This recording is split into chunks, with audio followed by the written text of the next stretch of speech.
We'll be crossing to Israel shortly for the latest on two stories really. One, the absolute destruction of Gaza's Al-Shifa hospital, and two, the killing of 7 aid workers by the Israeli Defense Force, despite reports that the charity for which they worked, the World Central Kitchen, had shared details of their itinerary with the IDF. They had coordinated their convoy's movements with the IDF, but nonetheless, 7 now are dead: an Australian, Polish, British, Palestinian, and a dual US-Canadian citizen among them. Noga Tarnopolsky is a freelance journalist in Jerusalem who has helped us out on this program and the wider station LBC many times since this conflict began, of course, with that Hamas terror attack on Israel, in Israel, on October the 7th of last year. And Noga joins us now.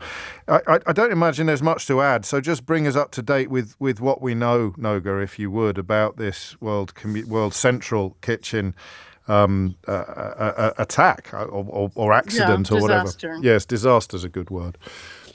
Well, I guess the latest, which I think you know, is that the Israeli army has acknowledged that its shooting is what killed these aid workers. The spokesperson for the Israeli army just put out a video a few minutes ago. I have to say, a bit of a stiff video. Go on. In which he acknowledged that an incident occurred last night. He said he had spoken with Chef Jose Andres, the owner of World Central Kitchen, the founder, and he said that it would be independently investigated. But it's still very difficult to understand, because the activity that these workers were engaged in, which was moving food from boats to a warehouse, had been coordinated with the IDF. And so I think we have to really, demand that the Israeli army dig deep to find out how such a catastrophe could occur. And the Israeli foreign minister just put out a statement in which I think he raises some doubts about how this is going to be run, because he said, and I quote, the Israeli foreign minister, Israel Katz, said that the IDF, quote, and decision makers are going to be investigating it. And if he may have just, said not whatever, but if he's saying the truth, and that means politicians are going to get involved, I think we have to wonder how this is being handled. Is there much precedent for this? I mean, certainly in the context of the recent conflict, of the current conflict, is there much precedent for the IDF undertaking an investigation into its own actions, which satisfies all observers? I don't think all observers are ever satisfied. True. There was, in the context of the current war, there were 2 incidents. One is more comparable than the other. The first is when an AP photographer was shot and killed by Israeli fire in southern Lebanon in the very, very first few days of this war. That was investigated. The Israeli army acknowledged that it had shot him, but explained that it was in an active zone of combat, which was true, and that he wasn't targeted. The more comparable, terrible incident was, I think, about a month and a half ago. 3 Israeli hostages who, through incredible initiative and verve, had managed not only to survive captivity by Hamas, but also to escape and to make their way out. They undressed, so they were just in their boxers. They had no tops on. They had their hands up. And these three Israeli citizens were walking towards the soldiers to beg for rescue. They had a white flag they were carrying, and they were shot dead. They weren't even shot in the legs. So I think that's the most comparable incident, and I don't think the families are satisfied that they've gotten proper responses from the army. I mean, one of the families has sued the army. Yes. I mean, it calls into question, and I hope this doesn't sound crass, what is going on the rest of the time? Because when either members of an aid convoy or Israeli citizens who'd previously been held hostage are shot in this fashion, it seems unlikely to an objective observer that these are freakish occurrences that are not happening more regularly to people who don't automatically demand the attention of the world's media or indeed of their own country's government.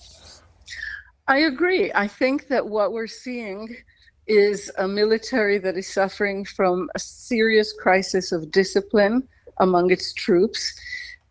We have to also say that we're seeing a military that is basically being abused by the government that is supposed to be leading it. The commander-in-chief, under the Israeli system, the commander-in-chief of the army is the government through the branch of the cabinet. And what is happening in Gaza now, I spoke with someone there today, is that soldiers are basically sitting around doing nothing. The war has more or less ended in Gaza. And they're, as this guy said to me, just sitting around waiting to be hit in the head by an RPG. Sure. They're sitting ducks, they're bored, and they may be losing the trust, confidence in their commanders because the government refuses to dictate how this war will end or even how this war will proceed. So I think it's a major, major crisis that we're seeing. I also have to tell you, I think that this incident with World Central Kitchen is going to be a turning point in this war. But because it will motivate foreign governments to strengthen their position. Yes, and also remember, right now as we speak, there are about 100,000 Israelis surrounding the Knesset already, demanding that Netanyahu go. And this will be, attacking aid workers who are undeniably innocent aid workers. Is even the Israeli public that is scared of Hamas is not going to be able to swallow that one easily. And then we come to the Al-Shifa Medical Center, the hospital in Gaza, from which the IDFers withdrew, and an almost unbelievable contrast between one account of what has happened there and another. So we'll begin with Naftali Bennett, the former Prime Minister of Israel, who has described it in glowing terms, really, as a remarkable achievement, with civilians evacuated and terrorists killed and captured. And the quote, and I read this just to be clear, a verbatim quote, that no civilian was killed, a claim that this is unprecedented in urban warfare and our military is learning and improving by the day. And then footage, including verified footage from reputable news agencies of the devastation visited upon that hospital, which couldn't contrast more starkly with what a very senior Israeli politician has publicly claimed. How do we know? How do we find the truth on a story like this? Well, it's very difficult to. Let me just say that, first of all, the footage that you're seeing is all footage released by the Israeli army. They have not allowed any journalists in or any independent observers in. So even footage released, let's say, by the AP, some may have been gotten by stringers still working for them in Gaza, but almost all of it is Israeli army footage. The other thing is that the two things you're describing are not necessarily contradictory. Okay. In other words, civilians and patients may have been removed from the hospital, and still the hospital may have been absolutely destroyed. It's very, very, very hard to know. I have not heard myself, I haven't heard any specific numbers of patients or of medical aid workers in Shifa who were killed during the Israeli operation, but it's very possible that that did happen and that we just don't know. I think that the Israeli policy of basically trying to blank out its activities in Gaza is really boomeranging on the country, because in the absence of concrete information, people imagine the worst, and we can't help that but do that.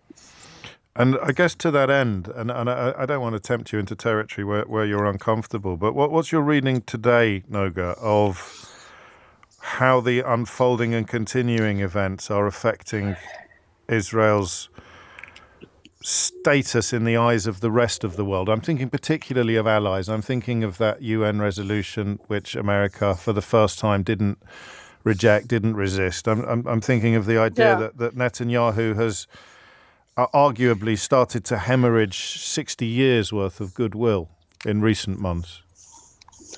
I would agree with that statement. Oh. I think that the war has been mishandled among other, from other aspects. It has been terribly mishandled in terms of Israel's representation to the world. And I think that Israel has lost a good 60 years of slowly building up diplomatic stature. And that is one of the claims that all of these protesting Israelis have against the prime minister, that he has destroyed the nation standing in the world, in addition to destroying so many institutions and so much security within the state. We have to remember this whole thing started with the worst security failure in the history of the state, and that happened under this government's watch. And still no clear picture of how it ends. Final question. That's right. And more, I would say, credible claims from serious Israeli, especially former military top officials, who say that this war in Gaza is over and it's being continued solely for the purpose of Netanyahu trying to hold on to power. Noga, thank you. Noga Tarnopolsky, a freelance journalist there based in Jerusalem, who has been following events since October the 7th from that perspective, and as you can gather, very closely indeed. Grim, inevitably, and I suppose predictably grim news today, but also that bigger picture, that broader perspective of what Netanyahu's mission is likely to have visited upon his country for coming generations in terms of feeling and attitude, status, and support. Shall I do one from In Idiot's Corner? Seems a little bit inappropriate in the context of the conversation that we're having, but James has been in touch with quite a strange message in which he stresses that he's a straight white male, but also adds, "Seeing as you're so fair and unbiased, laugh out very loud. Would you care to speak about your far-left Hamas fans with swastikas in London this weekend, old pal?" Mate, I think you need to give your head a wobble, frankly. But yeah, sure. I mean, the deployment of swastikas in the criticism of Israel is despicable and disgusting. And pretending that one person carrying a swastika on a march in London this weekend is somehow representative of anybody other than the one person carrying a swastika in London on a march this weekend is also despicable and disgusting. So there you go. You're welcome.